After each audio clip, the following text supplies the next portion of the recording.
When you're dealing with nanotechnology, a lot of really strange things all of a sudden seem possible or even natural. For the time being, we're trying to avoid calling it invisibility. In the future, I think we can envision a type of product that you could legitimately call invisibility, but I think you're going to see that there are certain distortions in the light that make it roughly visible, so we're calling it cloaking right now. Visible light, the wavelength of visible light is on the order of nanometers.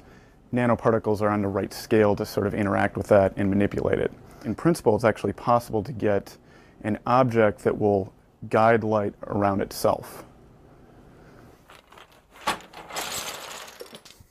The sphere is this sort of easiest shape to do. Right now we can only cloak convex shapes, and that has to do with the sharp angles. So things like spheres and even cylinders, for the most part, we can do a pretty good job with. Squares, we can do it halfway decent job with, and then when we get to things like triangles where they have the more acute angles, that's where it sort of bends the light in a problematic way.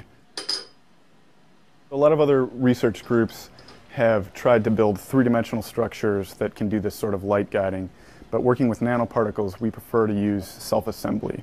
And in turn, we prefer to use liquids because as the liquid dries, the particles can come together in a particular way. So by controlling the structure of the particles, we can control how they come together. Go ahead. Now it's important to get the droplet size right since this is sort of a surface area effect, so that's why we're using this atomizer. Of course, it takes a while for the students to get the technique down.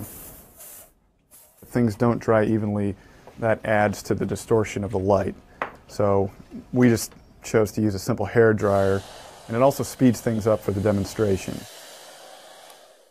So what future uses do we envision for this paint? I mean, of course, beyond the general novelty of being able to move about undetected, I think there are going to be a lot of applications for this. So, of course, the military is very involved.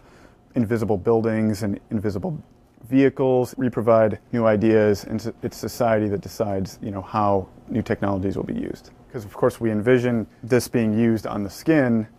We want everything to be safe. If this stuff gets onto the wrong hands, reverse engineered by people who wish to do harm.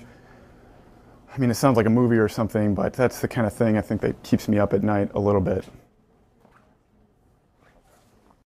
Well, basically, the words would be too great to say teleportation, but in a way, the broken key has disappeared from the current location and it showed up in a different ion chamber